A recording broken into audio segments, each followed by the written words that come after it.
अ, तर्कशील असली जी से मेरा एक सवाल है कि आप लोग जहाँ अवेयरनेस कैंपेनिंग करते हैं, चुनौती देते हैं, पोल खोलते हैं, यहाँ पे हम्म। मेरा सीधा एक सवाल है कि अगर कोई बाबा जी तांत्रिक या चमत्कारी क्षमता के अधिकारी दावेदार अगर तंत्र मंत्र झाड़ फूक या मंत्र द्वारा किसी भी बीमारी का इलाज क्या कर सकता है, कानून ने क्या उन्हें अधिकार दे के रखा है कि हम तंत्र मंत्र से नहीं, किसी बीमारी का इलाज कर पाएंगे?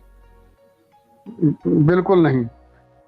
भारत के अंदर पहले से ड्रग्स एंड रेमेडीज एक्ट 1954 बना हुआ है, जिसमें लगभग 40 डिजीज हैं जिनका इलाज जो है ना कोई भी तंत्र मंत्र जादू टोने से नहीं कर सकता।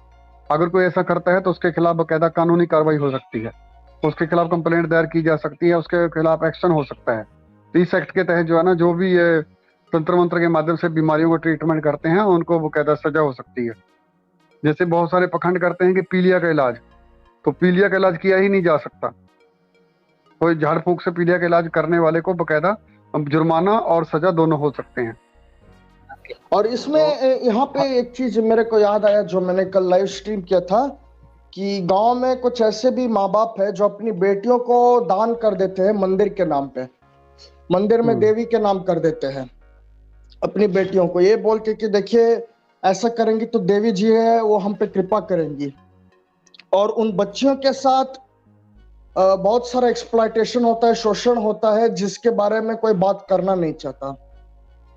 तो ये मैं समझता हूँ बहुत बड़ा काला धब्बा भी है हमारी आज की सोसाइटी में, कैसी चीजें होती है। तो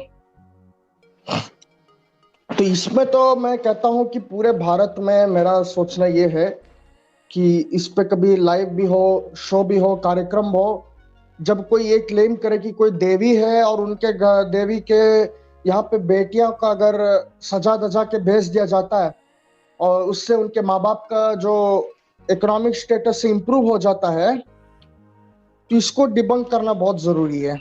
इससे एक तरह से देवदासी जो एक कुप्रथा है वो चलता है। संतोष जी, आप कुछ कहना चाहेंगे इस पे? देखिए चारवाक जी, लोग जब अंधविश्वास में डूबे रहते हैं तो उन्हें कुछ दिखाई नहीं पड़ता है। अंधविश्वासी लोग चमत्कार करने वाले बाबा, माता जी, पुजारी, पंडित के चक्कर में ज़्यादा से ज़्यादा पड़े रहते हैं।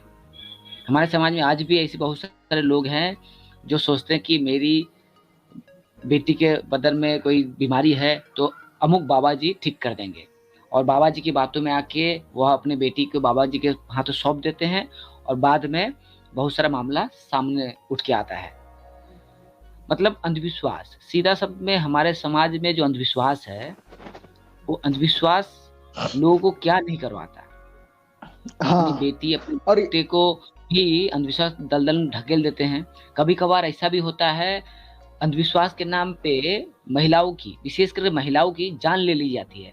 अभी देख लीजिए हाँ, झारखंड, जो जहाँ डाइन के नाम पे, डाइन बिसाही उच्च हंट के नाम पे महिलाओं की सरेआम हत्या की जा रही है, झारखंड, बिहार, असम, छत्तीसगढ़ में। तो इन जगहों में अंधविश्वास लोगों की जान तक लेने में तुली हुई है। ये सिर्फ यहाँ पे अंधविश्वास ये देखिएगा, नहीं यहाँ कि पे एक मेरे को खूनी रास्ता काट चीज गया याद ही है। आया, इसी से रिलेटेड एक बात याद आया मेरे को। ये कुछ साल पहले मैंने एक न्यूज आर्टिकल पढ़ा था जिसमें अक्षय कुमार कह रहे थे, जब मैं 6-8 महीने का बच्चा था तब मेरे को बहुत तेज बुखार था, 100 डिग्री सेल्सियस था बुखार था बहुत, ठीक है। और मेरे को उतने ठंड में वैष्णो देवी के यहाँ लेके गए थे और उतने ठंड में मेरा बुखार ठीक हो गया। वैष्णो देवी की माता ने मेरे को ठीक कर दिया।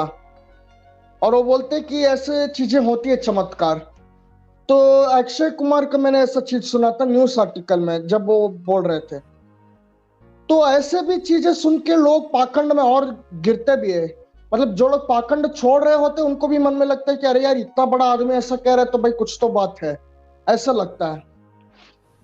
हाँ चारबाग जी, आपने सही बात कही कि जब कोई प्रभावशाली, नामी गिरामी फिल्म स्टार हो, क्रिकेटर हो, या कोई बड़ा बिजनेसमैन हो, या कोई साइंटिस्ट हो, जब चमत्कार की बात करने लगे तो आम जनता भ्रमित होने लगती है कि अगर उतना बड़ा इंसान यदि भगवान पे, चमत्कार पे विश्वास करता तो हम क्यों ना विश्वास करें। तो इसलिए चमत्कार को खंडन करने के लिए हमें जमीनी स्तर तक ही जाना पड़ेगा। जनता के बीच में जिस तरह से तर्कशील सोसाइटी जनता के बीच जा के प्रोग्राम करती है, काम करती है, लोगों को जागरूक भी करती है। मतलब जनता को जितना जागरूक करेंगे उतना ही अच्छा होगा। जनता जागरूक होगी तो ये अक्षय कुमार हो या कोई और हो, उनके बाद प्रभाव नहीं डालेंगे। हमें आम जनता को शिक्षित ये करना बिल्कुल सही कहा, ये है।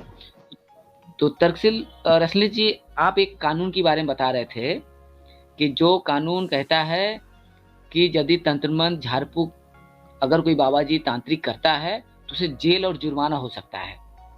तो ऐसे में कोई ज्योतिषी अपने ज्योतिष शास्त्र के द्वारा भविष्यवाणी करता है कि आपके जीवन में ये अनहोनी होने वाली है, आप ताबीज पहन लीजिए या कोई यज्ञ आदि करवा लीजिए, तो लोग करते भी हैं, जो ज्योतिष शास्त्र में विश्वास करते भी हैं।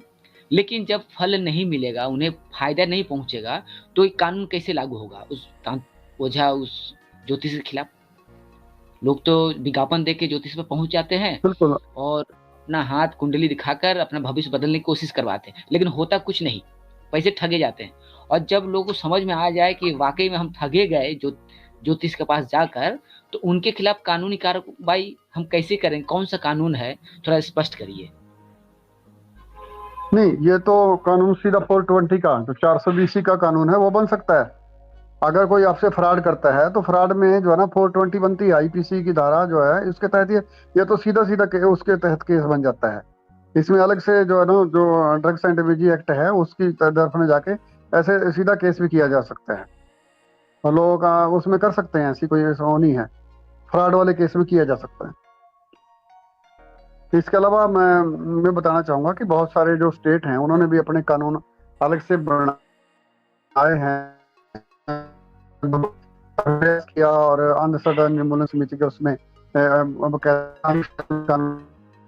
तो हम लोगों ने भी एक ड्राफ्ट तैयार किया हुआ है और हैं कि उसको प्रस्तुत करें, विधानसभा में रखें और उसको कानून बनाएं। तो ऐसे स्टेटों ने भी और राज्यों ने अपने अंधविश्वास के विरोधी अलग से कानून भी बनाए हुए हैं। बिहार में भी एक कानून बना है, छत्तीसगढ़ में भी एक कानून बना हुआ है। तो ये राज्य के अंदर भी जो अलग वहाँ की जो परिस्थिति होती हैं तो वो उसके अनुसार कानून बनता है। जैसे किसी महिला को डायन कहना या डायन कह के मार देना, ये इसके खिलाफ भी कानून बने हुए हैं। लेकिन क्योंकि हमारे राज्य में इधर ये डायन वाली प्रथा का उन्मूलन हो चुका है, यहाँ उस कानून की जरूरत नहीं है। तो कुछ ऐसे कानून जो है राज्य सरकारें बना सकती हैं। तो कुछ जागरूक संस्थाओं को वो आगे आके ऐसे ड्राफ्ट तैयार करने चाहिए, जैसे अंसरदार निर्मूलन समिति ने किया या हम लोगों ने ड्राफ्ट तैयार किया है। तो और भी कानून बन सकते हैं।